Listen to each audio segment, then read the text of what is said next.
and that there are known unknowns, but there's also unknown unknowns. Things we don't know that we don't know. Let's go, Cowboy Nation. The name is Law Nation Sports as we continue to grind, to shine. Mama said there'll be days just like this. From yours truly, Law Nation Sports, out of Law Nation Studios, right here in Dallas. Let's continue to grind, to shine. Let's go. As the room fill up, be sure to smash upon the like button. Share this content. Cowboys using the 5th-year option, plus drafting who, what, when, where at 26. You're in the mix. Let's go. Ain't no party like a cowboy party. But what about a Law Nation groove? Come on.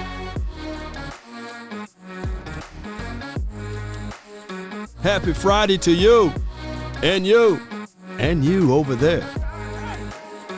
I got all of y'all. 5, 4, 3, 2, and 1. Come on. All right.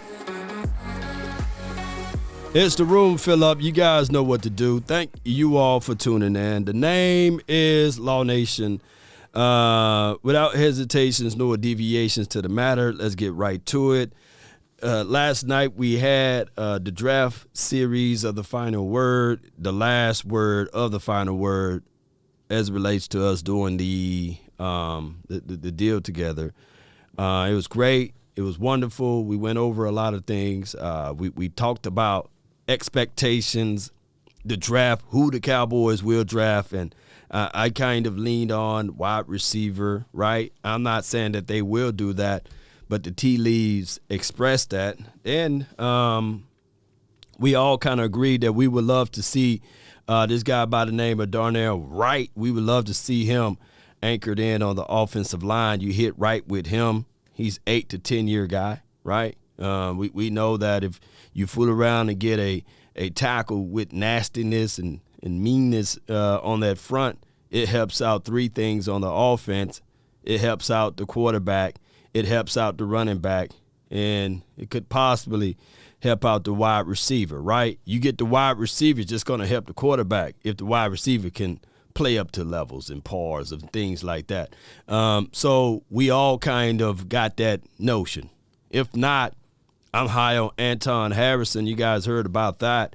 And, you know, we all love core picks, especially for the interior, whether it be on the offensive side or the defensive side. Y'all know I like Kalijah Kancey. I've been talking about that kid since the draft kind of like opened up. He was like my 2nd or 3rd interior defensive guy that we got a chance to lay our eyes on, right? And we know that is something that we need help at far as inside. But the problem is with all of this is it's the Lions season, right? So through the course of these days, we heard storylines of the Cowboys may go out there and grab a Michael Mayer, right? And they got into a heated discussion, a healthy one, debate last night on whether or not Michael Mayer can be even of the status quo of Dalton Schultz, right? And can he be a guy that have a little wiggle on his route? Can he get separation? And it's hard to grade these guys. Tight end spot is the hardest position, one of the hardest positions to learn in the National Football League, because you got a bigger body wide receiver, basically, that you're asking that guy to be an inline blocker, right? He got to know everything and anything that a wide receiver does or do. And then he got to know all other things that a running back must do. And then for the cherry on the top, he got to know what offensive linemen do, right? So tight ends, at this point, if you draft them early, it will be a luxury pick. It's the car with the automatic windows, right? It's the car with the sunroof, top, you know what I'm saying? It's the car with the rims. And you don't need luxury right now. You want to draft need. But remember, I don't believe in the philosophy of drafting need. You go with BPA. So if he somehow be the best player available, you can rock with that, right? Or if you want to look at it like this and say, hey, we missing Ezekiel Elliott. We want to move up in the draft and draft a Bijan Robinson. You can do that as well, right? But there will be consequences and repercussions down the line. You're going to lose out on a second-round draft pick, maybe a third or next year's first or next year's second to move up to get said wide receiver, to get said running back. Or you could just be patient. You can just be patient. Yes, indeed. Lisa says, I'm for BPA. Yes, me too, Lisa. Me and you on the same page. You know, we for BPA, best player available. Let's not rush it. Let's understand that, hey, for what we do from right now, we don't have a lot of holes on this team. I look at it from that aspect of it. And I know it may sound like a broken record, but this dude may be the best running back in the league right now. You know what I'm saying? The best rookie running back. And this guy right here, Charbonnet, you know, and then you find out, I done gave up all of my resources, everything that I wanted for Bijan, and I could have gotten a guy that can fit right into what we're doing over here, and you don't have to ask him to do everything, right? He will come right on in, be that strong physical running back that can catch out of the backfield, that can block, and you didn't have to stress yourself. You can get this dude in the second round and pair him up with Tony Pollard, pair him up with Malik Davis, pair him up with, dare I say, Rico Dido, whoever fights in this training camp. There will be some undrafted guy, right, that's going to get chances and opportunity to be a camp body. So that's why we love the draft, because it's the unknown, right? Simply because you don't have evidence that something does exist does not mean that you have evidence that something doesn't exist. Yes, indeed. And that's just what it is. Well, what I'm saying is that there are known knowns and that there are known unknowns. But there's also unknown unknowns. Things we don't know that we don't know. And that's just what it is. What about Gibbs? Tim Evans? Phenomenal. I trust Gibbs. I trust the system that he comes from, right? I trust a guy that kept the quarterback that's going to go in the first 3 picks upright, right? If he can keep Bryce Young upright, right, let me know. You know, do you think that I know that it's 2 different levels, college level, NFL, but if he can allow that quarterback to be upright and keep him being one of the top 5 draft picks, then why not he can go into the next level and he would not even be asked what to do or what he did on the previous level, right? So we're not asking him to be the bell cow here, right? We're not asking him to be the end-all, be-all. We're just asking him, hey, fill in some voided areas, fill in some spots. Some people say, hey, we already got Tony Pollard. What's wrong with having 2 Tonys, you know? So I look at it from those aspects. And let's not, ladies and gentlemen, boys and girls around the world, let's not forget about Rojo. You know, he's brought in. I know some people say, hey, Law, he's just going to be a camp body. He won't even make the team. Well, if you go to my earlier videos, a couple of years back when we picked up a J. Ron curse, a lot of you all, you know, don't go and delete them. I love to keep the comments up. A lot of you all were saying, hey, man, he's washed, man. Look what the Cowboys trying to do, man. They always reaching, man. You know, we could have went and got this guy. He's going to be trash, Law. He's terrible. J-Rock ain't nothing, you know. And now they praising him. But that's just how it goes. Shout out to you, Glenn. He says, forget the position. BPA all the way. Baby, yeah. BPA.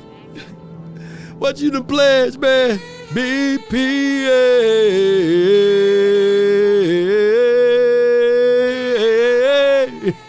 That boy pledged BPA. Yes, indeed. Y'all pledged that BPA, you know. So that's the right way to go. And with that being said, let's talk about these options. Because I know that's what everybody want to talk about, is the fact that why I said it was an epic mistake. Why did I say that not the BPA, but see my mind go. Why did I say that the putting Lamb on this is an epic mistake? Well, there's cons and pros. And contracting one-on-one, you know, that's my expertise. You know, I would tell you guys that in any levels of contracting across the board, this is universal. You don't want to go into this option year. You want to get in front of it before the option year.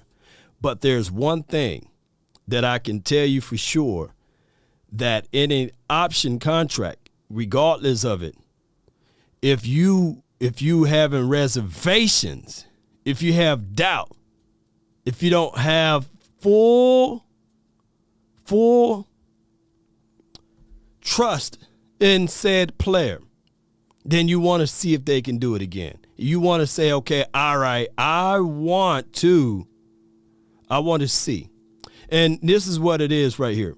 It says right here, contracting one-on-one. Extend the contracts, this is what I tweeted out, right? Before the option is allowed.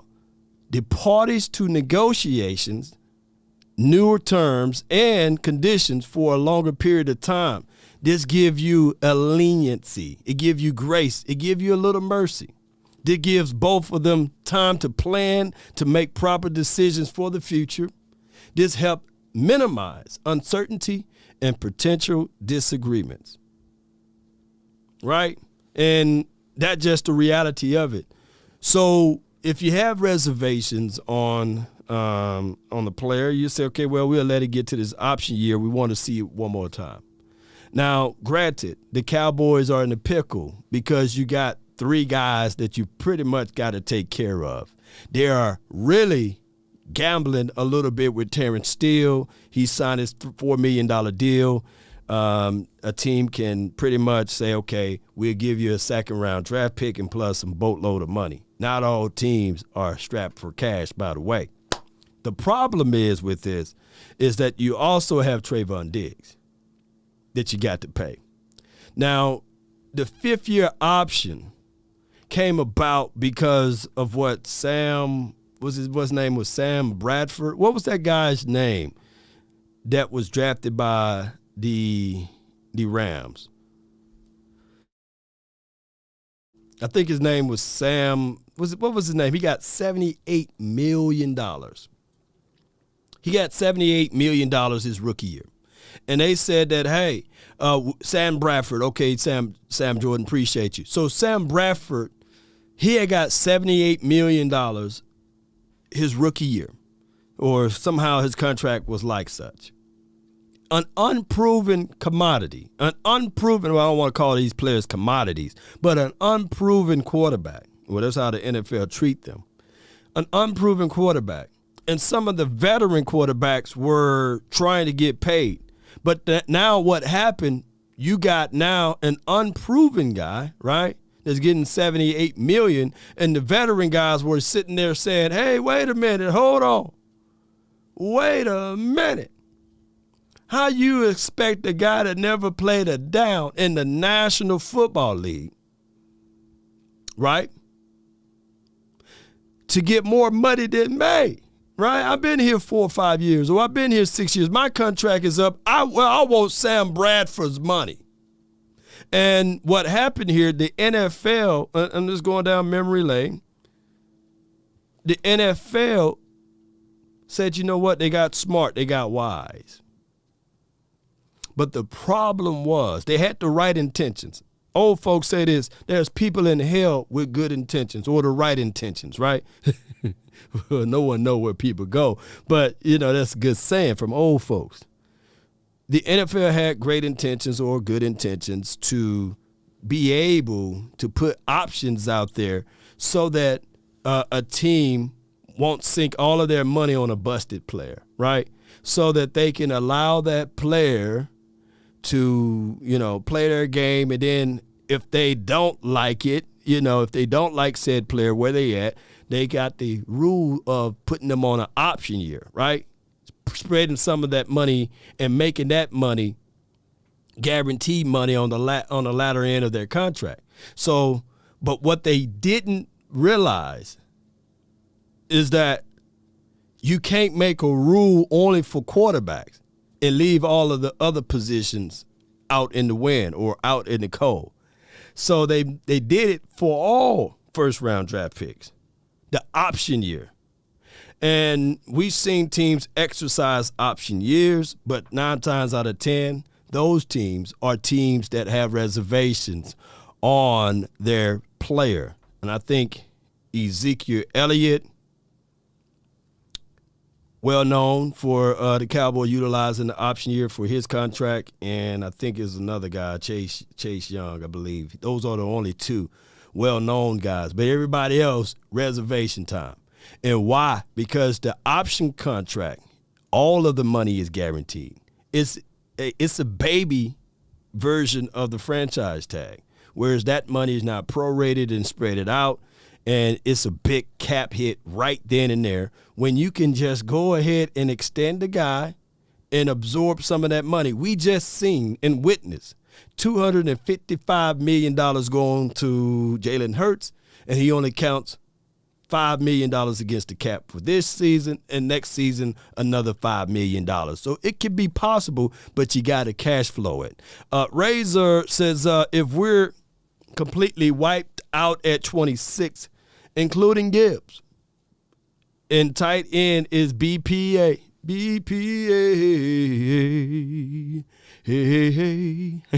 Trading back. I'm trading back. Congrats on 100K. Law, salute. Appreciate you. Raise up. I'm. Me and you are on the same page. We are. We are on the same page now. Some will call that, hey, that's equivalent of, hear me out, that's equivalent of getting cute, but sometimes it's better to be patient with it and slide back and seeing who is so ready to get to that 26 spot, right? Who is so ready to get to that 26 spot, and what will they be willing to give up? If it's somewhere between or behind 58, then no, I'm not doing that. I'm not finna slide back beyond my own number, right, that I already got organically in the second round. I would dance a little bit, if it was in the 40s, right? But I would definitely dance a lot if it's kind of like in the early 40s, right? In the late 30s, I'll do that. So it's all about doing that. Aaron Hall says it's nothing like the franchise tag. I said baby version of a franchise tag. But Aaron, let me raise you. Is the 5th-year option guaranteed money? All of it is guaranteed. Yes or no? Right? Remember, just like the franchise tag, it's all guaranteed. So if the 5th-year option guaranteed completely, let me know.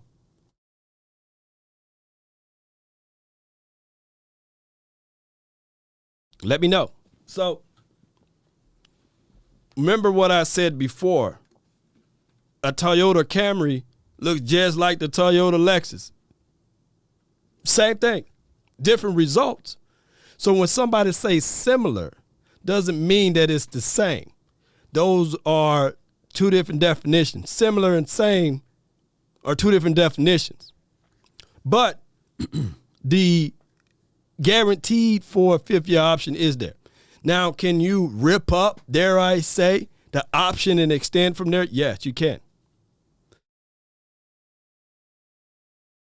You can do all of that. So that's why I said what I said about those particular things. But shout out to you, and it's not me taking an attack on you, but this is just me informing you all. Now, there will be people that will pretty much tell you, oh, man, this is wonderful. This is great. This is marvelous. Then why don't all 31 other teams do it, right? Oh, the tag is wonderful. It's marvelous, man. Why don't all 31 other teams do it, right? On a consistent basis. There's nothing wrong with franchise tagging a player, by the way. Look, Tony Pollard, he looks at that $10 million and he say, hey, yeah, this is the most money I ever had. Yes, I'll play on that one-year deal, right? And then they'll put it on, headlines and they'll make media attractions from it. But is that the right thing to do? No.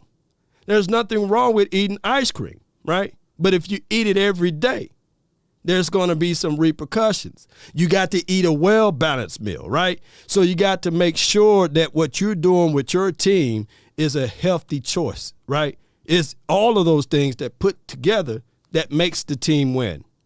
But the Cowboys tend to do these things, ladies and gentlemen. They do a few things great and a lot of things horrible. So that's why I say that it takes a complete team to win. Great intentions. It was great intentions for even Kellen Moore. Great intentions for them to say, hey, we got us a young guy who's smart, who's going to be the bull wonder. Brilliant. Great intentions. But you got to also say that when you go young like that, there are things called growing pains. There are things that you're going to have to go through that you can't skip. You can't bypass success. That's why life of those who are born with the silver spoon tend to not work as hard as those who got it out of the mud. Stephen Jones may not have the same desire as Jerry, right? Jerry got it more out of the mud, right? But Stephen Jones benefited from it. And Stephen Jones' offspring, they're going to be as less as he was. But that doesn't mean that they can't strike fire and get all of a sudden a mindset that they wanted more. I'm not saying that. That'll be anecdotal. But what I'm saying is collectively speaking, with historical data, that those things tends to be true, right? Matter of fact, my grandfather, right? Let me use this and then we're going to play some audio. I eat ice cream 4 days a week. Shout out to you, man. My grandfather, he worked his fingers down to the bone. You see what I'm saying?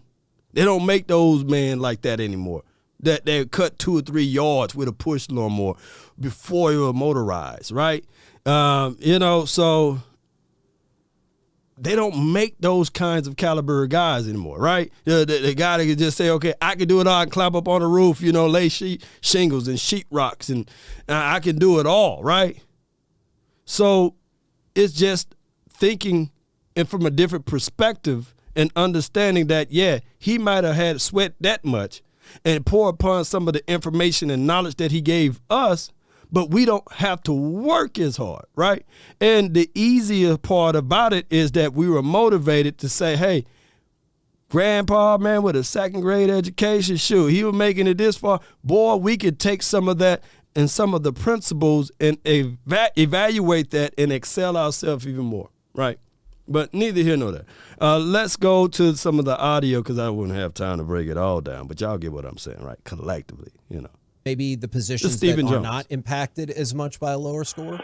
Oh, I think they're all impacted, but you can have low scores in some areas and high scores in others, and that can help you out position by position, whether you're a quarterback, whether you're a running back, whether you're a defensive tackle or end, whether you play more outside or, have to see things quickly if you're playing inside. All those are things that you look for and they test for throughout the testing process. I feel like the answer to this question is pretty easy, but to stick with that, it's not an end all, right? Like that is one of those no, things. None of it's ever end all. All of it's just goes into the full body of work, but certainly I'd say the biggest thing of all is what they put on that tape. At the end of the day, you go out there and you watch how they play football, and there's some really good football players who've gone on to be great players in the NFL who may not test good on the S2 in their area or That's Stephen Jones. He's talking. I don't have it chopped up, so when he get to the good part, we will be able to get it going there. Shout out to you. It's too easy. You Cash App. I say for all the hard work. You check your Twitter. Appreciate you. Thank you for the Cash App there, man. Hart is your last name. Appreciate you, man. Thank you so much. All right, let's go.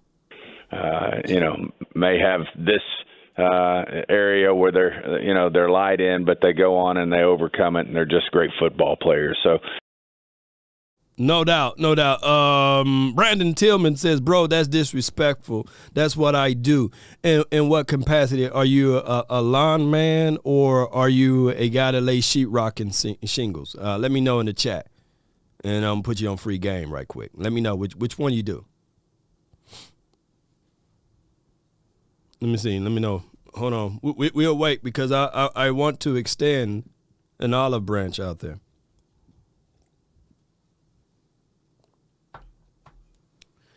But regardless of it, let me tell you this then. Both of those, even if you lay sheetrock, right, shingles, or if you cut grass or what have you, both of those are considered services. Service contracts. Put it like this, you will have to get yourself on the vendors list. The government gives out money to those who do services. And speaking of contracts, even if you are a lawn man or if you are a guy that lays sheetrocks and shingles, you want to get yourself on a city or a statewide vendors list, right? And what happened here is companies will put out an RFI, request for information, right? And they want to know how long you've been in business, or whether or not if you're a minority business, if you're minority-based business or what have you, and put you on $1 million game right now. If you have that under your resume and you've been doing it for, let's say, 5 to 10 years and you're minority-owned, or if you just been in business, or especially if you're veteran-owned business, you can then qualify and present to them a quote of what you do. And then they can look upon that. And instead of you going door to door knocking in neighborhoods saying, do you need services? Now your target will be businesses. Businesses have bigger cash flow. And some businesses have greater incentives to hire veteran-owned or minority-owned companies. So now that you're cutting grass for mom and pops down the street, now you can land one contract for an organization like Energy or AT&T or Verizon and cut their said grass or cut their said lawn, right? And you won't be penny pinching, and you don't have to worry about that because they have a bigger cash flow, right? So, of course, you will have to go through the bidding process, but you will need someone like Law or someone that's with analytics or what have you that can give you a clear, concise approach on how to enter that particular market, and then you present them your experiences, and you would never have to work as hard. Now you will sit back and you will put 5 or 10 people out there for jobs to do the same thing that you used to do because you got the expertise. You got the knowledge of, hey, I got 5, 10 years or 20 years of laying sheetrock or doing shingles. And now you'll sit in your office setting, right? Be on YouTube somewhere talking about Cowboys, and everybody asking, hey, man, why you're not at work? Man, why you don't grind as hard, man? Why you ain't out there working a 9 to 5? Yeah, I do. I got 15 to 20 people on staff, and they're cutting grass this morning, right? Or they got multiple contracts spread out of the state that I'm in. So that, my friend, is a situation. People disvalue things that they don't understand. People will sully and denigrate things that they don't understand. People will look at a person cutting grass or a person that's doggone sweeping streets, or even washing windows collectively, not talking about you all, and say that person must not know what they're doing. But that person could be a millionaire, right? Or more. Just by cleaning windows, right? You clean one window, now you're cleaning 1,000 windows throughout Dallas, DFW. How did you do that? Well, I put in this, I've been cleaning windows. I started off with $5 an hour, and, people said that I wouldn't make it, but now I got a contract that I cover and I clean. I got 25 accounts. I got 30 accounts, right?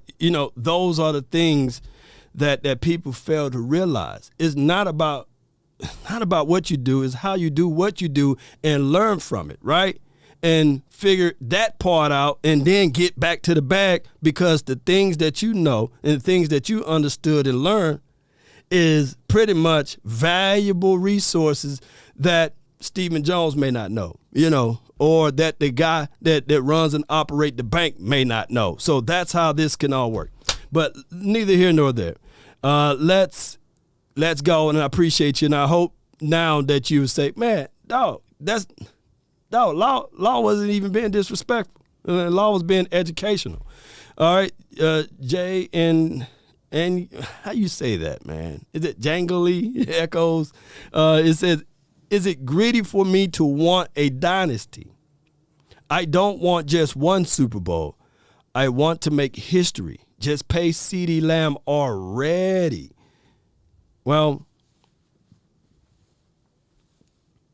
cover your bases first.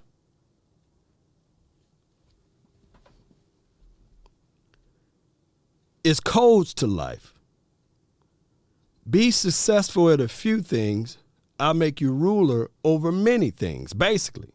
So if the Cowboys be just successful of getting back to the playoff back to back, that was a hard stretch for us to do that, right? To go back to back playoffs, right? And someone will look at that and say, oh, man, I mean, come on, Cowboys, y'all supposed to organically do that, right? No. Just because we are under the light of, hey, the Cowboys, America's team, we supposed to be this team to go back. No. First and foremost, it was successful enough for us to go back-to-back playoff appearance, right? That experience from the first playoff should have rolled over to the next one. And yes, it did. We won one playoff game. Now, be successful in winning multiple playoff games, right? And get to the Super Bowl. And once you in the Super Bowl, understand that it's a fighter's chance, right? It's, can you go the distance? Can you end out with more points than the opposition? And then once you lift up that Lombardi trophy, hit that reset button and say, let's do it again. But don't forget about what it took for you to get there. And sometimes your success can be your own enemy. You see, Jerry Jones forgot what took it to get them there to the Super Bowl. The first time. It took a lot of hard work with Jimmy Johnson to mold that offensive line together, to have the mindset permeating throughout everybody's psyche on the field. I think Jimmy Johnson was a psychology major, right? So he didn't give it all with only the physicality of the team, but it was also the mentality, principle, and also being disciplined to your cause, right? Holding people accountable, right? And letting people know that, hey, even if you came out there with asthma, the asthma field is over there, right? That is hard coaching. So it was no element of surprise. Once they were able to get there the first time, would they be able to get there the second time? I think that there was a press conference, man, that even Jimmy Johnson, he said, yeah, we'll get to the playoff, right? And I think that he kind of put, barring if they don't have injuries. So that is how he was able to get that dynasty going, right? But Jerry Jones at the time, and I'm not saying that Jerry Jones is the reason why that the Cowboys only got one Super Bowl since Jimmy Johnson departed, but what I'm saying is collectively, your success could be your own enemy when you have not got it out of the mud the proper way. And he was probably looking at it like, man, I can get anybody to coach this team to get to the Super Bowl. And lo and behold, he went and got Barry Switzer, and they won the Super Bowl. And he thought that his philosophy was working. But the truth took its time to come knock on the door and say, yeah, you might have won that Super Bowl, but it was still based off the principles and the sweat equity that the previous coach installed. So that's just how I look at it from here. So, yeah, I think industrial psychology, yeah, appreciate you, Thomas. And I saw that picture, man, you sent. Continue to be in that gym, fam. Appreciate you, man. Thank you. I wouldn't say any part of the process is an end-all to end-all. Man, that's great. I know Brian brought us a smiling ear to ear here, and the tape matters. The tape matters. Specifically in your front seven, when you're drafting on the defensive side of the ball in that front seven area, is there a lot of discussion right now with this team about a player's fit in Quinn's scheme, or is there something else that defines what Dan Quinn likes?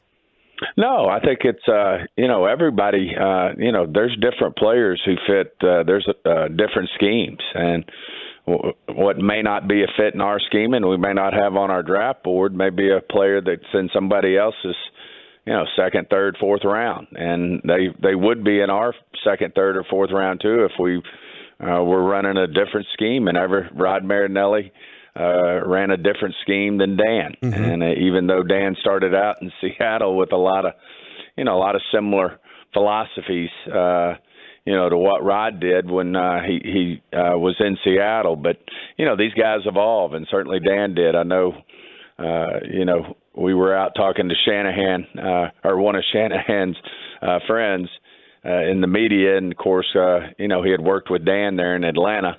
And they were saying, well, that'll be helpful that you know Dan well, and maybe it'll be helpful to Dan. Well, Shannon said it may be helpful to Dan, but what he did in Atlanta is no help to me because he's totally evolved. Mm-hmm. So, these guys evolve, and you have to evolve in our game today because these quarterbacks and these coaches are so smart. I mean, they see things on tape, and they start to recognize it well, and if you don't you don't continue to evolve and change, that can mean week to week, then you have to, keep these quarterbacks on top of their toes because, one, they're so good, and two, they're coached so well, that you have to continue to give them challenges in terms of, how you stop these guys. No doubt, man. That's flat out truth. You got to continue to evolve and better your best. The problem is the world continue to spin. Your ideal today, if you don't put it to action, 4 years from now, could be worthless, right? Build upon your ideal, your strategy, your philosophy. Continue to work at it. Yahoo was given an opportunity to buy Facebook at its earlier stages. They had $1 billion on the table to purchase Facebook. At the day before of them signing the papers, they said, man, you know what? $1 billion. That's too much for that platform. Let's offer them $800 million. They send the offer sheet over to Mark Zuckerberg. I think that's his name. He looked at it. He thought that he was going to be a billionaire. And then he declined it because it was $800 million. Can somebody type in now how much Facebook is worth? Right? I think it's upwards of $230 billion. So it's all about executing your particular drive and ideal, but you got to always evolve. You got to always continue to work on things, seeing how you can get things better, seeing how you can maximize your chances and opportunities. So that, my friend, the Cowboys, when we look back at this thing and we say, man, the Cowboys had opportunities, man. We was loaded with talent. We was loaded with this and that. We draft pretty well. But are we evolving? Are we keeping up with the trends of what's going on with the NFL? Are we willing and dealing our players? Oh, my goodness. Lassay Williams says now they're worth $545 billion, man. Is it $280 billion? Ooh. I bet you Yahoo every time. You know, they probably now Yahoo's pretty much sold to Verizon for like $2.3 billion or something like that. Some low number. Well, it's low, but it's high to us, but low to what they could have had, right? So, but it goes to show you that you got to figure out ways to always better your best and making sure that you're keeping up with everything. That's all I'm saying. Appreciate y'all. And trust me, there are times that even me, I've lost out on thousands of dollars, right?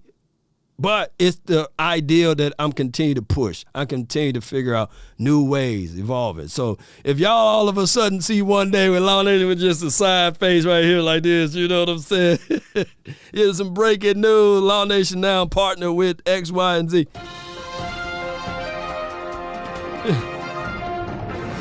Law Nation brand, you know what I'm saying? But it will happen, though. But I'm continuing. I'm like, dog, you know, I can't stop where I'm at, but I'm continuing to find out new ways, new opportunities. And we got some things in the pipeline. What's in your pipeline? You know what I'm saying? USD, Law, yes, indeed. What's in your pipeline? How are you bettering your best? And I think that we've been stagnant for so long, baby. We've been stagnant for so long because we had this archaic ideology over here. But better days coming, man. I promise you guys. Better days, better days. Got me thinking about better days. So, Steven, yesterday we talked to Demarcus Ware, and just for your information, he wants you to draft Bijan Robinson. He does. Well, Bijan Robinson's one hell of a football player. I know that. He's obviously the best running back in the draft, I think, probably consensus, if you will, but just a special player. So I don't blame Demarcus for being on the Bijan train. So how much does, let's say, your current players, whether it's Dak or CeeDee Lamb or Micah Parsons, kind of your stars that you're building around, how much do they call you up or text you about a certain player they really like in this draft?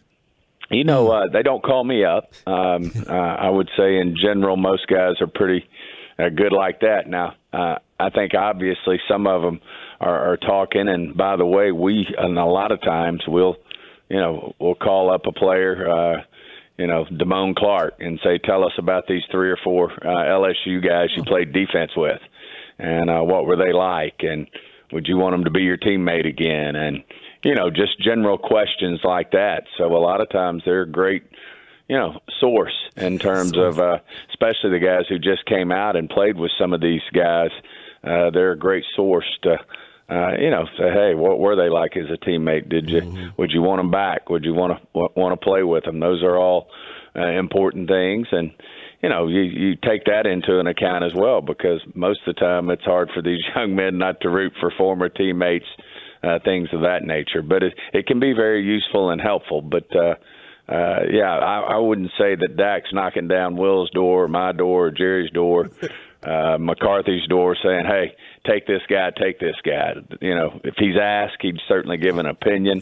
But that's, like we said, we have a lot of things that go into the mix before you come up ultimately with a final grade and a consensus of where this guy would fit on our team. Well, to add to that, does Dak maybe slide a wish list across after the season and say, hey, maybe this? Well, he's Hey, before Dak, look, I get what this is very comical. But when you go on an airplane, right, and they show you the process of the mask falling out of the sky, and just in case if they fly too high, you need oxygen. One of the things that they tell you, make sure you secure your own mask before helping someone else, right? So Dak Prescott, man, hey, much love for you, man. Much love to you. Secure your own mask before you out here say, hey, man, I want this, I want that. Make sure you include it into the plan, right?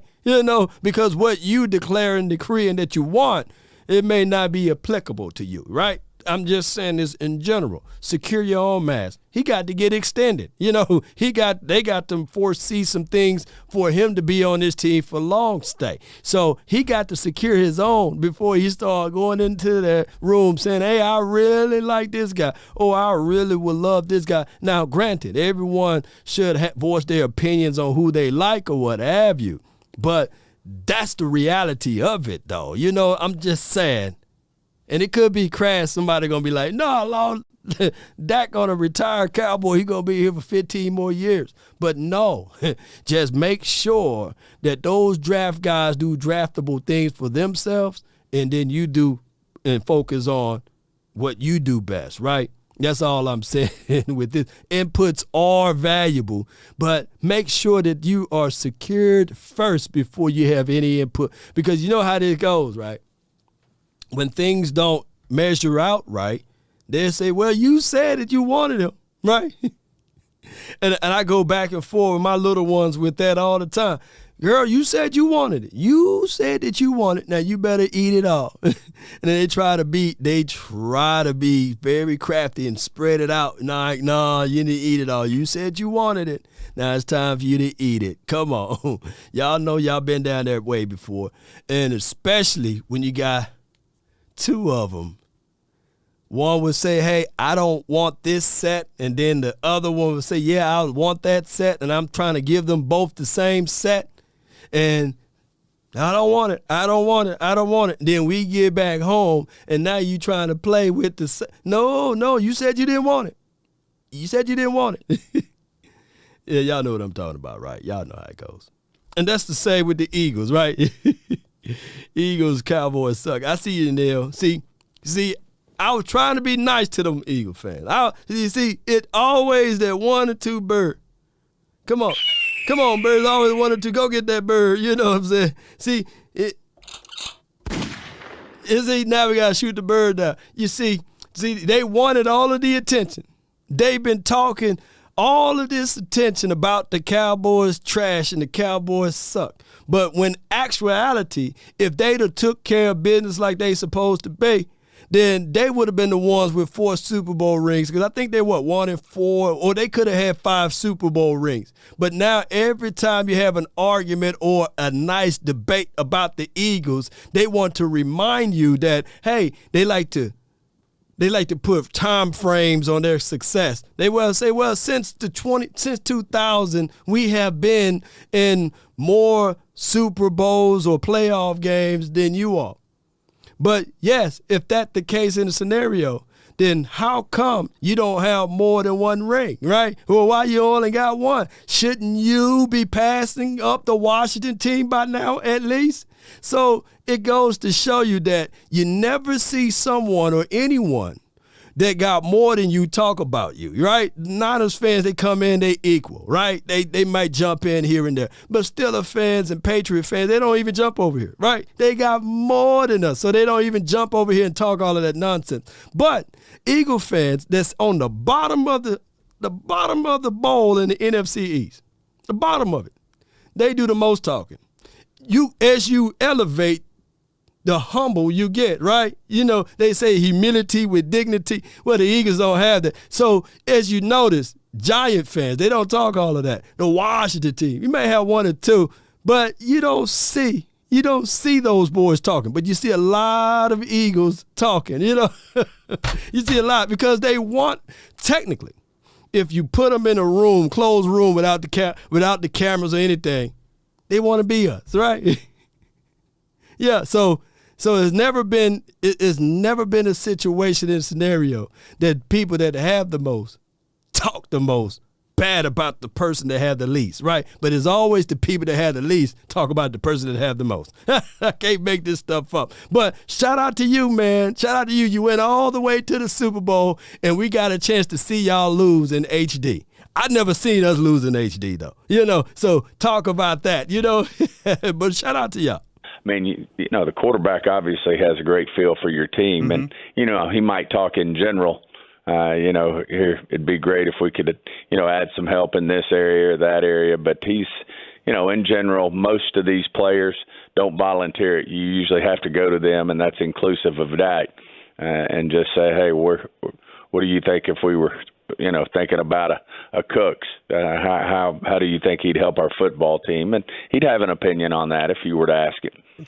Now, we heard the rumblings last night, not particularly surprising, but I was hoping you could confirm, did you guys, in fact, go ahead and exercise CeeDee Lamb's fifth-year option? Yes, we did, and certainly, it's that's just a part of the process. Our goal is CeeDee's just been outstanding for us. Played the position at a high level, and certainly a guy that we have targeted that we want to be around here for a second contract and many years to come. And then on Terence Steele. Well, that is good conversation right there, Jerry Jones Jr. Stephen Jones. That is good conversation. Just go ahead and sign this man up, man. The price is the price. But the price is going to be more once Justin Jefferson signed whatever deal that the Vikings going to do. And, of course, Justin Jefferson don't have the luxury of a fifth-year option, right? So if I can command anyone, I'm going to command and give a round of applause to the Eagles, right? Shout out to what they were able to do with Hurts. They got in front of the market, right? And they reset the market. It's better to reset it than someone else resetting it. Cincinnati could have reset that thing to like 55 to 58. Then you would have to climb that number. I was telling everybody that Kyler Murray? His contract would have been the floor. That's just how it is. Front, did he go ahead and sign his restricted tender, and how's he doing in the return from injury progress-wise? He did sign his tender, and by the way, he's just been outstanding. Brett Brown, who's in charge of, we've got a unique system here, but, Brett Brown's really in charge of all of our players in terms of their rehab and, their progress and the mechanics of how we go about that. And he would put Terence Steele as maybe one of the best linemen he's ever had in terms of his rehab and his work ethic toward his rehab, and just way ahead of schedule in terms of, if you were to say what typically, how long would it take an offensive lineman, certainly Terence Steele's at the top of the list. Stephen Jones joined us here on the KNC Map. Is that tongue-in-cheek about Terence Steele? Because you are gambling, basically, and we talked about this last night. You are taking the biggest risk by allowing him to do this, right? The reason why I say that is, if you think about this, ladies and gentlemen, everybody that's watching right now, you got a second-round tender on him. And we got less than, 6 days before that tender could be matched or what have you, or given up far as the second-round draft pick. Out of this draft, who would be better than Terence Steele at right tackle? I want to know in the second round. I know that, you got to give him time to play, but who would be better than Terence Steele in the second round? Now, granted, we can get second-round draft pick, and the Cowboys are looking at this and saying that they can find another Terence Steele. Remember, your success can also be your failure.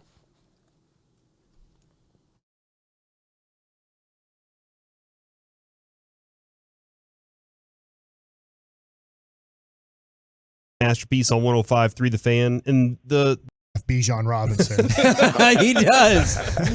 Well, Bijan Robinson's one hell of a football player. I know that. He's obviously the best running back in the draft. I think probably consensus, if you will, but just a special player. So I don't blame Demarcus for being on the Bijan train. So how much does, let's say, your current players, whether it's Dak or CeeDee Lamb or Micah Parsons, kind of your stars that you're building around, how much do they call you up or text you about a certain player they really like in this draft? My bad. It automatically rewind itself, and it's hard for me to get back to that point.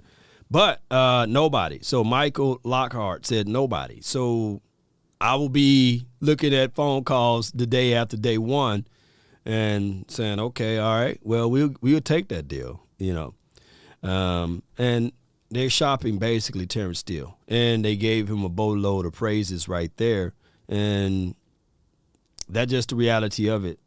By him signing that deal now, he can go work with Britt Brown. He's under contract now, right? So now the NFL, whatever injuries that could occur, he will be under the umbrella of safety hood because he's under contract now. So that's good for him signing that. But it goes to this point, whereas now they're shopping him. They don't call me up. I would say in general, most guys are pretty good like that. Now, I think obviously some of them are talking. And by the way, and a lot of times we'll call up a player, Damone Clark, and say, tell us about these 3 or 4 LSU guys you played defense with. And what were they like? And would you want them to be your teammate again? And, just general questions like that. So a lot of times they're a great, source in terms of especially the guys who just came out and played with some of these guys. They're a great source to, say, hey, what were they like as a teammate? Would you want them back? Would you want to play with them? Those are all important things. And, you take that into an account as well, because most of the time it's hard for these young men not to root for former teammates, things of that nature. But it can be very useful and helpful. But, I wouldn't say that Dak's knocking down Will's door, my door, Jerry's door, McCarthy's door saying, hey, take this guy. If he's asked, he'd certainly give an opinion. But that's, like we said, we have a lot of things that go into the mix before you come up ultimately with a final grade and a consensus of where this guy would fit on our team. Well, to add to that, does Dak maybe slide a wish list across after the season and say, hey, maybe this? Well, the quarterback obviously has a great feel for your team, and, he might talk in general.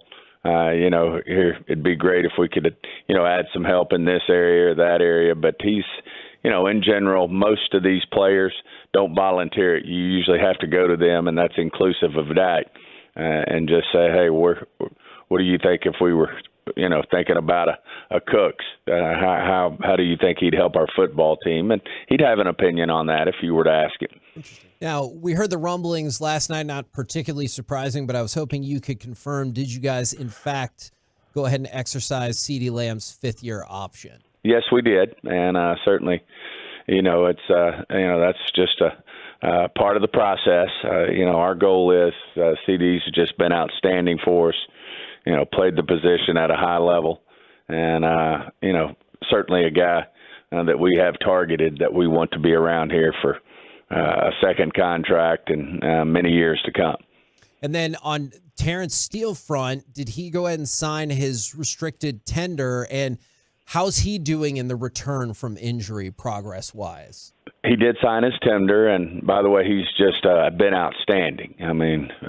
Brett Brown, who's in charge of, we've got a unique system here, but, Brett Brown's really in charge of all of our players in terms of their rehab and, their progress and the mechanics of how we go about that. And he would put Terence Steele as maybe one of the best linemen he's ever had in terms of his rehab and his work ethic toward his rehab, and just way ahead of schedule in terms of, if you were to say what typically, how long would it take an offensive lineman, certainly Terence Steele's at the top of the list. Stephen Jones joined us here on the KNC Masterpiece on 105.3 The Fan. And the receiver class in this draft, Stephen, it feels like the McClay, even Mike McCarthy's Green Bay Packers teams, they liked big, strong receivers. And this draft doesn't necessarily lend itself to that. What are your thoughts on the size of the receivers in this year's draft? Well, I mean, obviously we got one local player at TCU who defies what you just said. Yep. I mean, he's a big, strong, physical receiver. But they do come in all shapes and sizes. Obviously, in our league, over the course of time, bigger, longer, stronger, faster is better. But there's obviously a lot of great football players that are really, really fast, really, really quick at receiver who make huge differences. I mean, Tyreek Hill's not necessarily a long receiver, but he makes as many big plays as anyone I've ever seen in this league. So certainly there's some guys who aren't necessarily the longest or the biggest, but make plays in other ways that are very productive. Certainly we just signed a guy who's been productive year in and year out, a perennial 1,000-yard receiver in Brandon Cooks, who's, certainly when he walks in the locker room is not going to, probably necessarily fit what you just said, which is big, long, and strong. Yeah. Does a that boy said big, long, and strong. But neither here nor there. My guy, Mingo, you guys know what I said about him. He's a 4'4" guy, 6'2", 225 pounds, who can take the top off the defense if given the opportunity. And he got some rooms to improve on, right? I think the Cowboys can get him in the second or third round. And my thing would be from here, are they out on Michael Gallup? Or are they out on Simi Fehoko? No, they don't say that. But what it says is leave no stone unturned, right? And let's go. A soft tissue injury kind of guy, like we talk about this, Kevin, a lot. Jackson Smith and Jigba. Does stuff like that scare you away for a player? It all goes into the evaluation. Some guys, because a guy's had a hamstring, it doesn't scare you away. Now, if a guy's, played in college for 4 years and never finished a season because of a hamstring, then that becomes a red flag. If a guy, has had a concussion, and missed big parts of the season for 3 years running, then that becomes, a bigger red flag. Can you work through it? Do you talk through it? Of course you do. One of the things I really enjoy about talking with you and Jerry is y'all give us big picture, like league-wide information as well. That's fascinating. Today, the NFL suspended 5 players for gambling. And so I was just kind of curious, how does the NFL continue to embrace gambling while also being cautious and making sure that you don't lose like a wave of players to these suspensions? Well, before he go into that, I'm trying to take this thing off. But what I can tell you, the NFL Players Union, the worst union of all time, it got to be, because here's my thoughts on it. The NFL is profiting and making so much money off of these players with sports gambling and sports betting, etc. And the players that got suspended, they were not even gambling on the NFL games, from what I've heard from reports. So there goes to show you that the NFL, man, it's backwards as it relates to that players union. I can foresee a fine. Maybe, hey, let's not do that. But to suspend players, these young guys, man, it's everywhere. And I can see it being a clear mistake by those young guys, right? It's not like they betted on NFL games. It could have been that they betting on basketball or something like that, and they got hit with that. It took me forever to get that off. And it's crazy. It is flat out crazy. So I would hope that the players union do some type of, hey, don't you think that this would bring too much negativity to your brand? I know we talk about integrity, but this would bring a lot of negativity to your brand when on one end you endorse by, gambling apps, right? So, or sports betting apps. It's crazy. The NFL, baby, let me tell y'all, the NFL done fool around and sign a $50 billion deal, or expected to make $50 billion, something like that. It's crazy. And then they go in and say, okay, well, we're going to suspend these guys. Right? And it also casts a bad light that these guys now are considered what you call a person that like an alcoholic. What do you call a person that gambles all the time? You know, they were betting on NCAA football. Shout out to you, Thomas, when more and more details come through. And it casts a bad light on players, right? It makes them feel as if though those guys are in need of help, right? It's kind of like it casts a bad light on marijuana, right? Addicts, yeah, gambling addicts. It makes them look like addicts, right? So that hurts and tarnishes their brand. It literally, sometimes you don't have to announce to the world your punishment.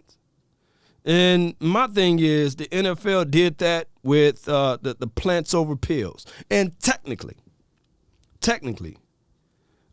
David Irvin, he won. David Irvin won, but look at the cost. You know what I'm saying? That's why the NFL was like, you know what? I tell you what, we're gonna remove all of this, and we're gonna allow you to play back in the league, right? Give him one more year, you know, and then we was collectively say that he's washed up and he's never would play again, right? The NFL is very crafty, but I would say this: if you're young and if you need to, partake, and if you're 18 years of older, right, and you want to put something on the fight this weekend, just use promo code LAW. You know what I'm saying? That's all I've said. We will match up to $100, right? But what I'm saying is, don't paint the picture of these guys of being terrible people. But the NFL will, right? Because whoever's rooting for the Detroit Lions, and shout out to my guy Jameson Williams, they're going to be like, hey, that dude's a gambling addict, right? You know what? It just hit me. FBI, open up! Is it a roll tide issue? Is this an attack on Alabama? Wait a minute. What's going on here, y'all?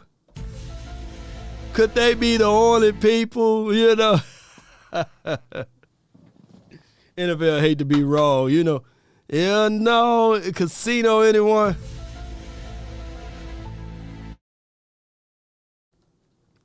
Right.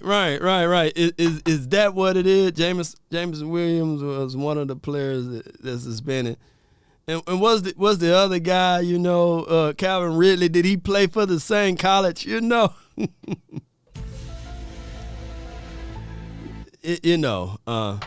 Rich people goes to therapy for gambling law. Yeah. Right. And they're trying to mask all of this. Put it like this. So there's, let me see. No, let me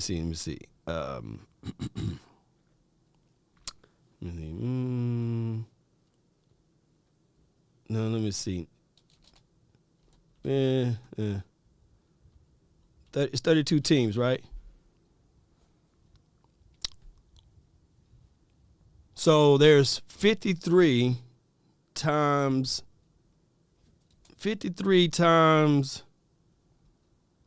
32, because 53 men on the roster, right?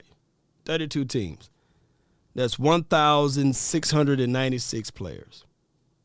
So out of 1,696 players, are you saying that only 4 to 5 of those guys gambled or put bets in on a college game or on an NBA game or on soccer or a pickup basketball game down the street. Are you meaning to tell me that the NFL is willing to fight that particular battle, right? Now, I know point shaving and things like that. Or, hear me out, the investigation for the nation, because these are young guys in their 20s, right? Young guys making more money, technically, than those aficionados. So you mean to tell me that none of these officials got side bets, sports betting, sports gambling? You don't think that one of those officials, how many officials out there on the field? Let's do that number, right? What are the odds of the officials, like the refs, don't have their hands in sports betting and sports gambling, And if they do find out that X, Y, and Z ref is betting, is gambling, don't you think for the integrity of the league, it'll be better to sweep that under the rug versus saying, hey, man, these officials, man, they've got caught, man, doing side bets on, underdog. They use promo code Law Nation. You know what I'm saying? It's 9 officials on the field. Okay. So even if you say 9, 9 times 16, right?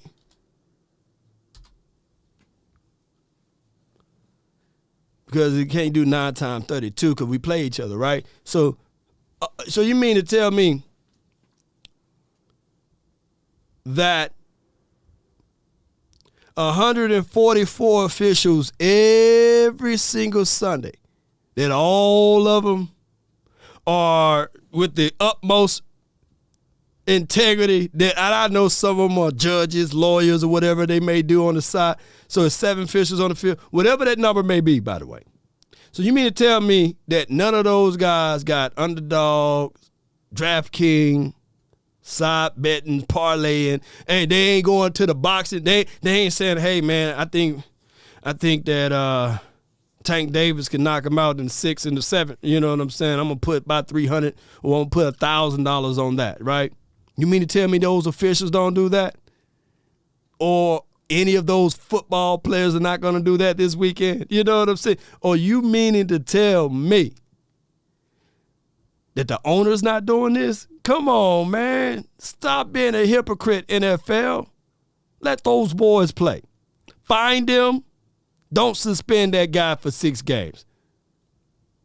Don't suspend that guy for 6 games. Yeah, like Jay SoCal said, the Patriots cheating, But here's my whole point, even with the Patriots, with the tape. Here's my whole point. And please, NFL, allegedly, I'm alleging all of this stuff, don't come after me. FBI, open up! Oh, we burned the tape. No. If the Patriots got tape of teams practicing or what have you in the 2000, whatever it was, 2001, then those sets of tapes should have been put out to all 32 teams. Just don't burn the tape. I need to know what you got on me, right? I need to know what type of stuff that you know that I know, right? So the NFL said, oh, yeah, we burned the tapes. And that was the end of story. The NFL been hustling backwards, man. NBA allows players to gamble on other sports law. Ooh. FBI, open up! I mean, God, dog. Well, you know what I'm saying? So, MLB too? Oh, my goodness. FBI, open up! Man, y'all keep going. I didn't know that, man. Y'all letting me know. You know what I'm saying? So, the NFL... It's been crazy. So they weaponized marijuana, and I'm not saying that, I know 420 is over with. Smoke weed every day. They weaponized that. They suspend guys. They sully their career. Ricky Williams, we never know the greatness of that man because he kept getting hit up with the Smoke weed every day. We never knew what he could have become. In the NFL, in the same token in time, embrace Budweiser. You know what I'm saying? Miller Lite and all of that. And there are more people that lost their natural lives due to that juxtaposed to smoke weed every day. And now the fight for the NFL is that, hey, if a kid is on an app, a sports betting app, or whatever it may be, although it's cool when we do it, it's a problem if they do it. Come on, man, place your bets. But they need to have in captions. Don't place your bets if you're an NFL player, but place your bets, I can't make this stuff up. But place your bets, man. So the NFL need to get out of this. Oh, we're holier than thou. Let's start with this. I know no details about the suspensions other than it flashed across my phone. So it would be very unfair for me to comment on any detail of the suspension, those type of things. Certainly, when you are involved. Man, come on, man. Stop the cap, dog. Come on, Stephen Jones. Stop the cap. So you part of the competition committee, right? You are in the upper epsilon of all of the. You just left the owners meeting, right? So here's the thing. How did the information of those boys betting or got caught with betting came about, right? This is like somebody had to do a request of a discovery. Somebody had to find that information out.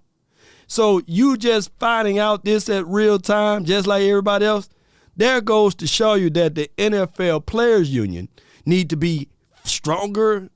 They need to be better than what they are. And they need to start moving their weight around and saying that these young guys shouldn't be pretty much defamed the way they are. This is ludicrous. Ain't no way, man. Ain't no way, bro. This is beyond. Oh, I'm gonna take good care of the people that making these type of decisions.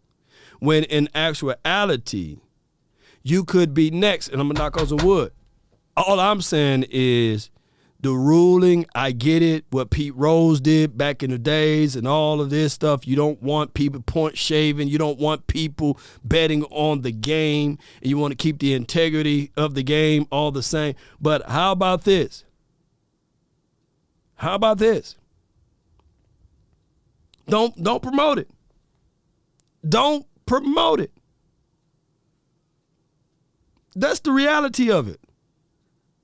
Don't be cussing around your kids and then get mad if they start cussing better than you, right? You cussing around your kids. Where you think they learned it from, right?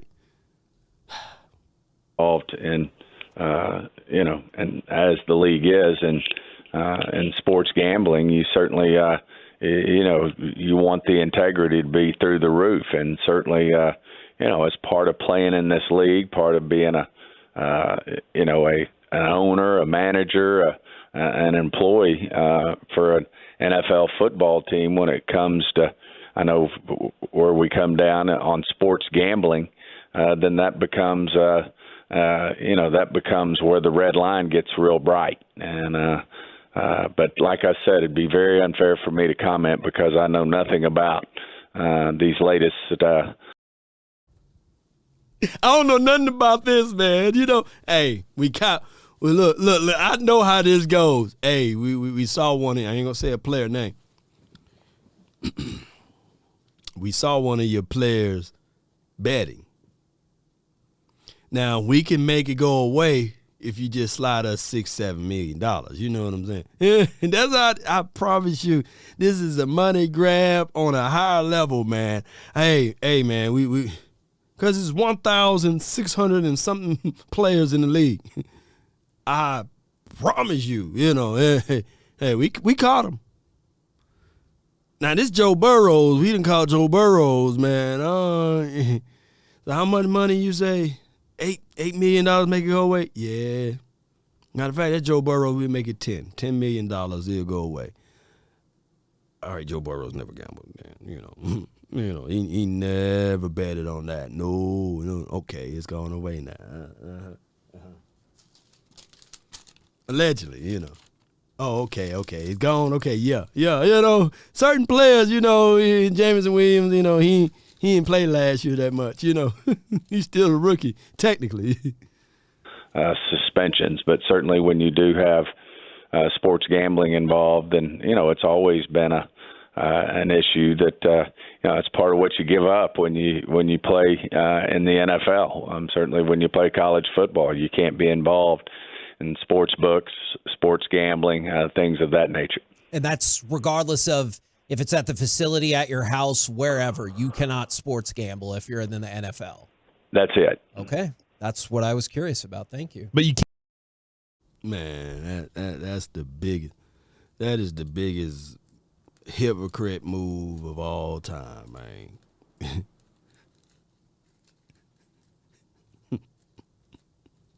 You in the strip club, you say, hey, man, had a great time. Pastor, you see Pastor, you see, well, Pastor, what you doing there? Hey, man, I'm just out here, I'm just trying to save souls. Nah, man, you in the club with me, man,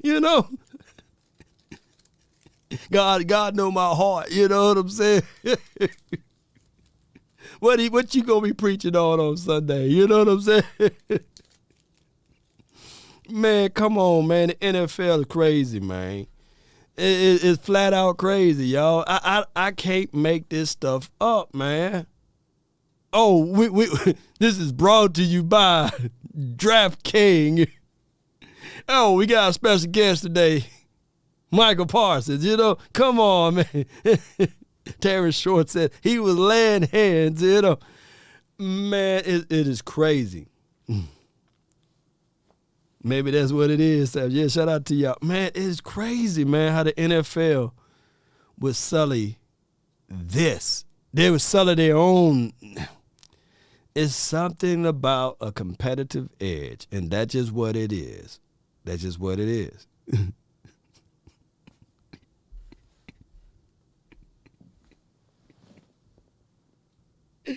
Oh, my gosh, man.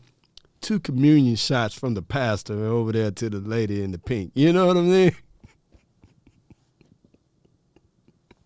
Wait a minute. I thought this was going to be a shot of some Grey Goose. Nah, that tastes like cranberry juice. Oh, that's Pastor. Hey, Deacon Jones in there, too. Them pastors laying hands over there. Can walk through like a casino, like Steven can walk through the casino and say, I'm going to throw this blackjack down real quick. Oh, yeah. I think that's certainly didn't just read the rule book here right before I got on this radio show, but yes, it's my understanding that you can certainly walk in a casino. You cannot walk in a sports book. Okay. All right. That's a lot more clarity. Appreciate. I can't rewind because it go crazy. So he said you could walk through the casino, but you can't walk through the sports book, So that's how the pastor was saying. He was breaking it down like, this is not a topless bar. You know what I'm saying? They still got everything covered. You know what I'm saying? They got the Band-Aids over the areolas. You know what I'm saying? So we can walk through this area, It's not considered a strip club because therefore I declare and I decree, that they got coverings. They are covered. And I came over here to cover them with the blessings. It's not the same, So you be like, nah, Pastor, nah, what happened to all those ones and those communion cups that you were sending over there? Hey. This big hypocrite. I smell. Y'all smell the BS, man. Come on, man. Y'all know y'all can smell the BS with the NFL with this. You must be out of your goddamn mind. I was walking by faith, not by sight. Oh my gosh, man. Yes, indeed. I told my lady, You can have my heart, but not my eyes. I have to see the center setting so that I can preach the message. Slap your neighbor and tell him amen. Appreciate that. You have Micah and Fowler and DeMarcus and Dorrance. Let's say you have a Nolan Smith sitting there in this draft. Would you want to add more to this current pass rush? You know, it goes back to, and certainly this has nothing to do with a specific player. This is a position, you know, just in general philosophy of ours is that's where you always do well, picking the very best player on your board. And you just, you know, from contracts that'll be coming up, injuries, all the things that are not. Hold on. Lenny, he says you don't hear Patriots fans saying we got 7 rings in 2000. It's only Cowboy fans who brag about 5 of them 70s, 90s. Well, just wait. Tom Brady just retired last year from the Bucks, right? So it's still early. But they're going to realize that Tom Brady don't grow off trees, right? And they are feeling the pressure already with Mac Jones over there in Patriots land. So by the year 20, let's say 30, you'll hear them. You'll start hearing them. But I think that what happened over there is that the Miami Dolphins, who all in that division, and this lets you know how strong the NFC East is. I love these type of debates, Lenny, by the way. Year 2030, year 2040, you know, they probably like, hey, man, we got 7 rings. But they don't have low-hanging divisional foes like we do have over here, right? They have the Jets. I think the Jets got 1 ring, right? Do Miami Dolphins, do the Dolphins got 1 ring? They got 1 or 2 rings, right? Dolphins got 2 rings. Do they have 2 rings? Y'all help me out. And the Bills don't have a ring. And the Patriots. So give it a couple of decades, man. Give it a decade or so, you know, and they're gonna be like, hey, we got 7 rings, but none of those guys talk and say, well, hey, man, it's been since such and such, right? The Jets can literally win the Super Bowl next year, right? They won't be like, hey, man, you know what? At least we won this decade. No, they ain't gonna do all of that. You know, it's just how it is. Patriots got 6 rings. Yeah. 6 rings, by the way. Yeah, so they got 6 rings, by the way. Tom got 7. Yeah. So, granted, I meant to say the Patriots, 6 rings. With 6 rings, a decade from now, they won't be saying, you know, hey, man, check us out, you know, here and there, you know. But give it a decade or such, you know. Yeah. We all go back to the 70s and 90s, seem relevant. In the 2000s, like, nah, fam, it was 3 decades ago. Yeah. But people are going to talk about greatness and legacies forever, right? Martin Luther King died when? You know what I'm saying? And people still talk about Dr. Martin Luther King. Lord, do you have any more evidence and truth to it? Man, Jesus Christ died over 2,000 years ago, man. And people are still talking about him every day, right? Everybody brings him up as much as possible, right? Because of the greatness. So there's no time stamp that all of a sudden that when you start talking about greatness that it fades away. It stays, right? MJ, Michael Jordan himself, people still talk about his greatness and legacy, right? And still compare those things up to him. Magic Johnson. So when you start talking about greatness and legacy, they don't fade off and erodes away. No, it stays because of the level of competition at its time. Yeah, Aaron says Dolphins have 72 and 73. Yes, so so they got 2 rings, right? So you don't hear Dolphins fans say, hey, man, you know, at least we won the playoffs and made it to the playoffs. Nah, they ain't going to go back and forth. So that's just what it is. Yeah, Adams, yeah, preach law facts. You're right. You know, old history is old history. No, it's not. It's not. History is what it is. Yes, it's his story, but still at the same time, you understand it.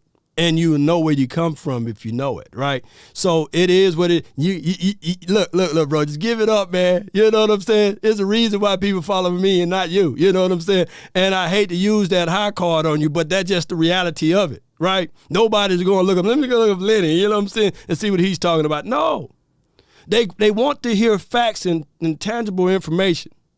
Not low-hanging stuff, but I'll dibble-dabble with you a little bit. But as more as you talk, the foolish you become, right? Now, I may not have a gray beard and gray hair over here, but now you're listening to your father, right? So now when you have this information and understanding, just apply it to your life. You may live a little longer, right? You may appear a little bit brighter. You may understand and digest things in life a little bit easier, right? Because you can apply common sense to your life and stop being a fool. You know what I mean?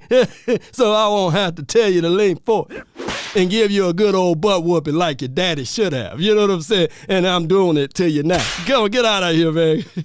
March, throw him up out of here. You know, get him up out of here. To pass on a player, if you're sitting there picking and he's the best player on your board by a long shot, then I think that's where you can make your biggest mistakes. I don't think you say, boy, we've got, 5 safeties that we love. Boy, we got, 6 pass rushers that we're really like on our football team. So, we're just not even going to grade the pass rushers this year because we don't need one. That's just not how this works. And, boy, if we see a pass rusher that we think's unique, that can really bring value to the table, drafting young guys who are going to be, going to be around for 4 years, 5 years. You can't go wrong drafting players that you feel like can make a big difference on your football team, whether it's a pass rusher, whether it's a safety, a corner, a quarterback. All those are situations where if you feel like they're great football players and the best player on your board, then you have to stay with that. Now, if you're in a round and you've got, in our grading system, you're picking in the second round, you got 5 players, all different positions from, a 1-2-1 to a 1-2-4, top of the second round players, then, I think you do, and we feel that way that, if the 1-2-4 is more need than the 1-2-1, then you certainly would consider that. No doubt, no doubt. So basically, you got to stick to your philosophy and principle. Somebody brought up a great point. Aaron says, in fact, the Dolphins celebrate the 72 undefeated team every year, right? And why? Because it's a unbelievable task that team done, right? There's ways, whereas that's been many a moons ago, right? And they hold on to that, even though it's history, right? It probably would never happen again. You will probably never see it again. The team that got close to it, the Giants, knocked them up out of it, right?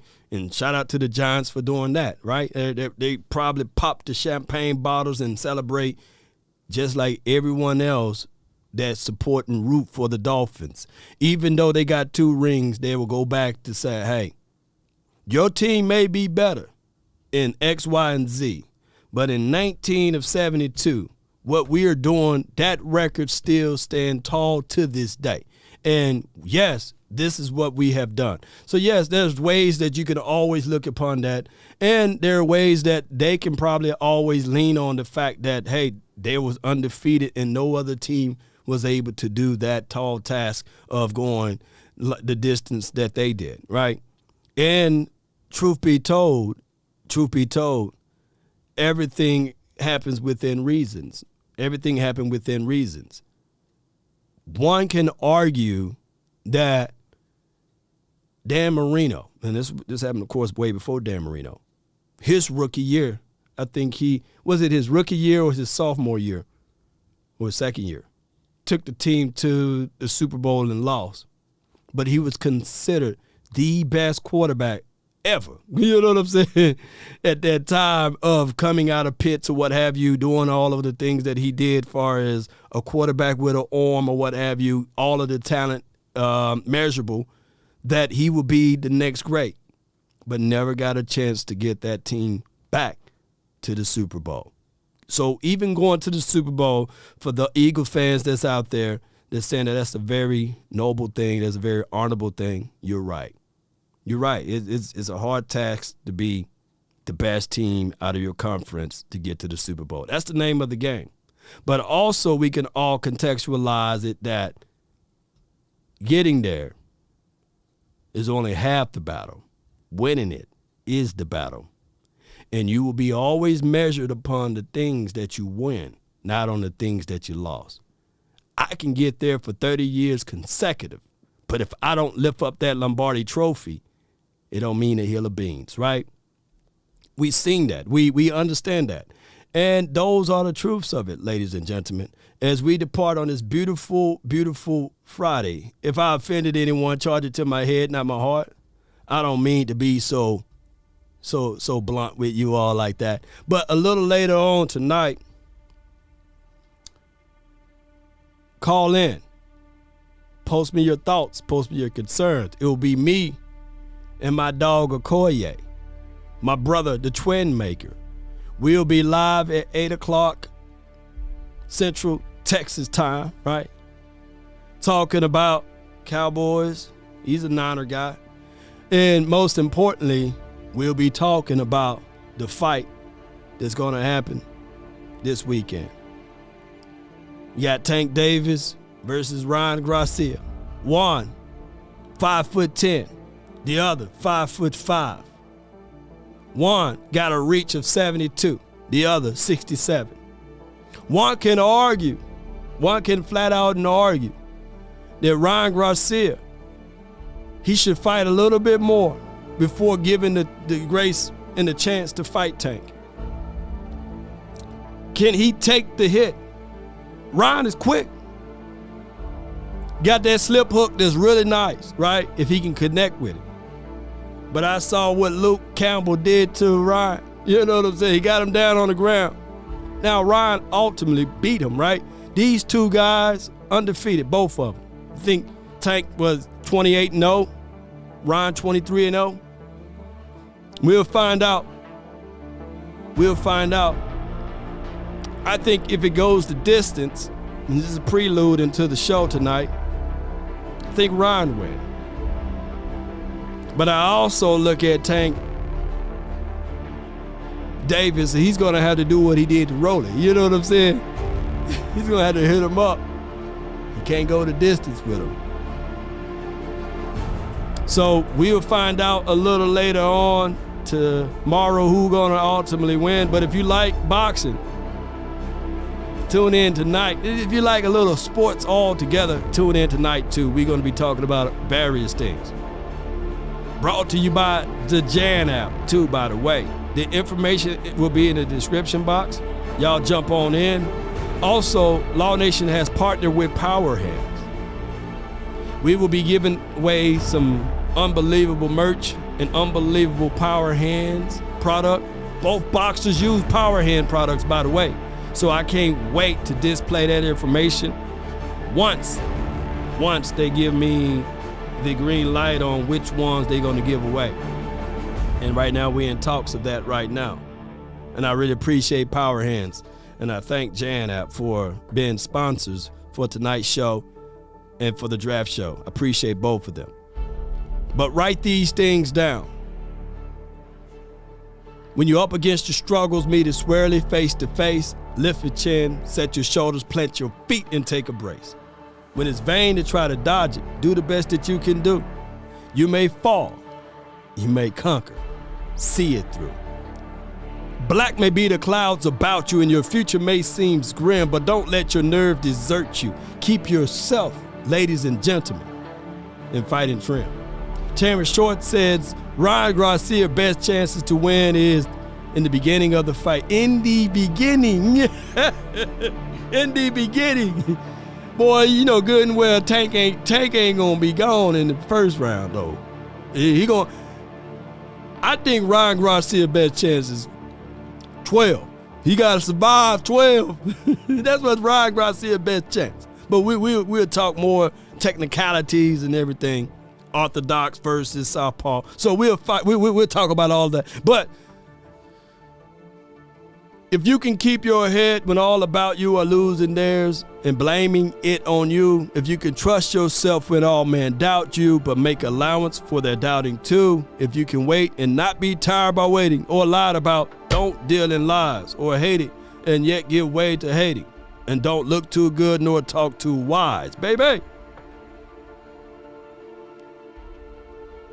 And if you want a thing bad enough to go out there and fight for it, to work day and night for it, to give up your time, your peace, and your sleep, if all of your desires of it made you quack mad that you don't get tired of it and it makes you hold everything tawdry and cheap, if life itself seems empty and useless without it, and all that you scheme and dream is about it, if you'll gladly go out there and sweat for it, fret for it, or plan, or lose all terror of your mind, if you would simply go after the thing you want, if dogged and grim and besieged and beset it, Lenny, with the help of Almighty, you will get it. Just understand, all you need is a punch of chance, right? All you need is one blow. All you need is one chance and opportunity to keep your head up and eyes all the way through the finish and see it through. A prize fighter, even when he's down, he continued to swing.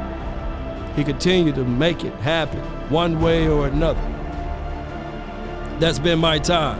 I really thank you all for yours. And remember, you're listening to nothing but the best. Damn.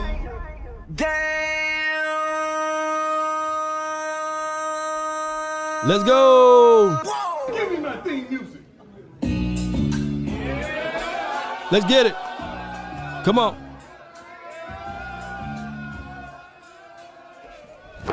Emotional damage.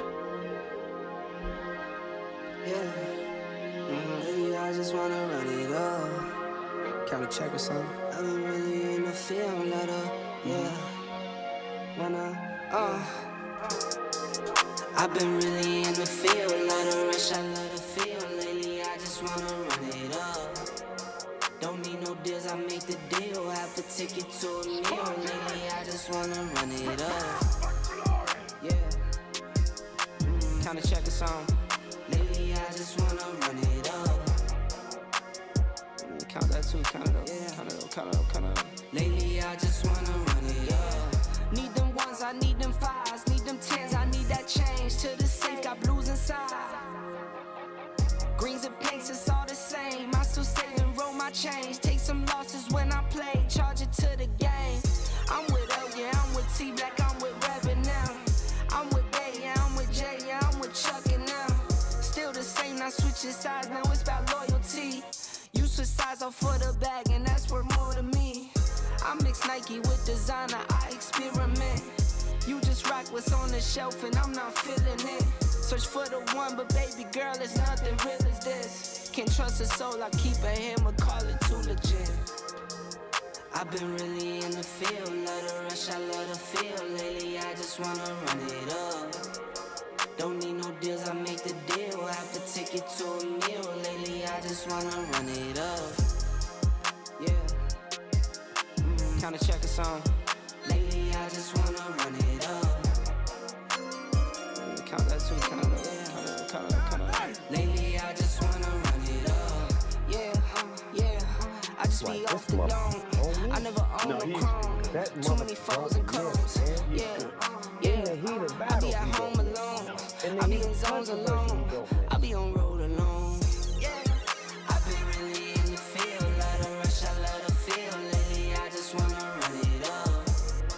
Don't need no deals, I make the deal. Have to ticket to a meal. Lately, I just wanna run it up. Yeah, kinda check a song. Lately, I just wanna run it up. Count that too, count it up, count it up. Lately, I just wanna run it up. Lately, I just wanna run it up. Give me my theme music. Lately, I just wanna run it up. Oh, my bad, man. To all of the people that's in the ministry, man, if you guys out there in the clubs, man, I apologize, man, if I offended anyone. You know how it goes. You know, I don't mean to be so crazy with my analogies. Come on.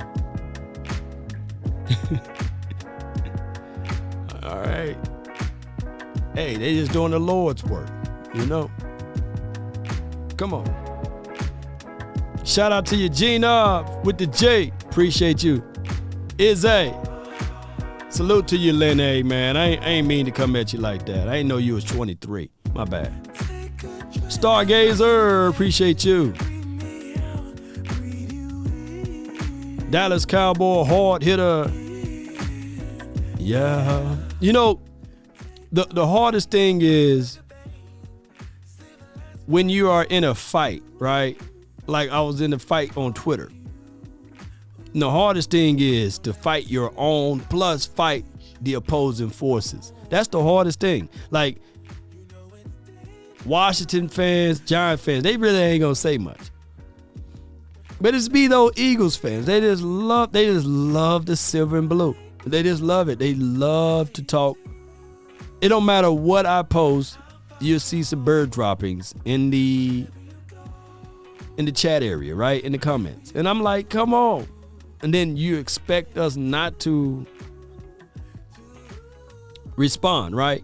So the argument goes like this. Yeah, man, you know, Dak Prescott, he never lost to Jalen Hurts, but Dak never went to the Super Bowl, right? And I get all of it. Then I say, well, Dak Prescott against Matt Patricia's defense, man, he put up 440 yards. But that's not going to be the same. They didn't have the type of DBs that the Eagles got. But then I pull up the tape, I'm seeing Slay out there getting slayed right there on of course, it's the Lions, right? But neither here nor there. I'm fighting a third of the Cowboy fans plus Eagle fans because they can't stand Dak or they can't stand the team in general. They always got people that they hate, they can't stand. It's crazy. That's the hardest battle right there. And then Cowboy fans will remind you, hey, man, it's been 20 years, Law, it's been 28 years.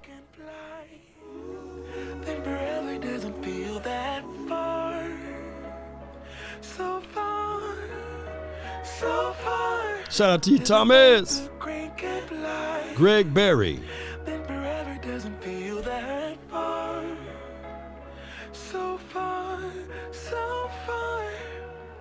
If a baby grain can fly, fly on, fly on, fly on, fly on, fly on. So in honor of all of that, we got some breaking news. Y'all pay attention. Write this down. We answered. I talked stuff. I thought we had it. But it goes to show you who's a better team. And I'm sticking Cowboys. You're crying. I'm hurt. I love my Eagles. I don't believe it. You gonna flap the hat one more time for the Eagles for the hard fight they did? The hard fight. Let's go Birds, fly, Eagles fly. Still Super Bowl chance for now. In honor of Philly, let's play a Philly resident. Damn. Damn.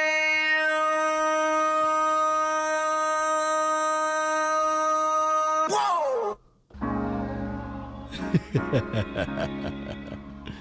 Oh, man, y'all let me know if that get old there, man. Let me know. Let me know if y'all don't want to hear that anymore. Y'all let me know in the chat. That's history, Law. We don't want to hear that again. Let me know if y'all like that history there. Let me know in the chat. Say, I like history.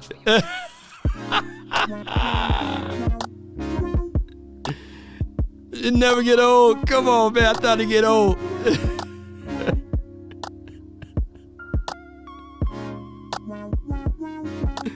So the cocaine's happening. When does that crack come into play?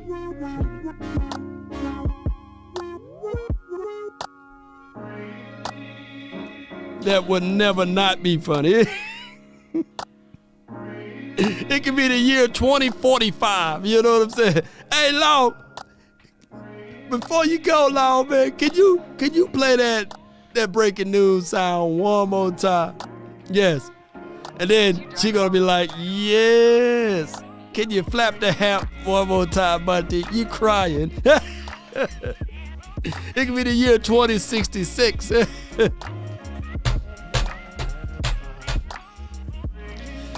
Woo! Keep in mind, man, there's nothing we can do to satisfy all.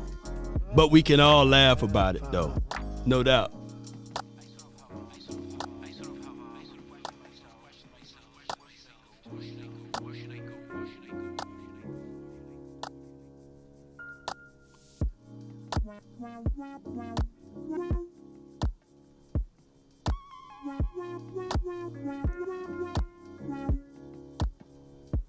Get your damn act together. I don't like your attitude. Are you not entertained? Are you not entertained?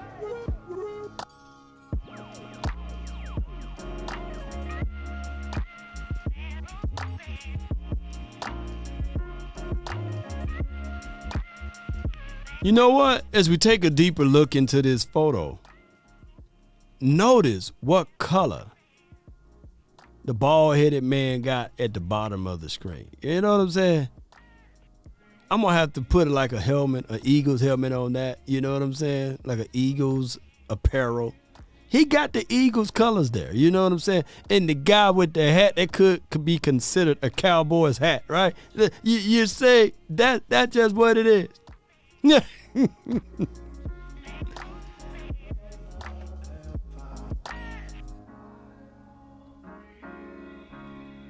One love, man. Until next time. If I offended anyone, trust me, I'm just having a little fun here. Not to take any shots at you. Much love. DC for life. But there's something Salute. inside of you that says, I just have to follow that. Because you don't know who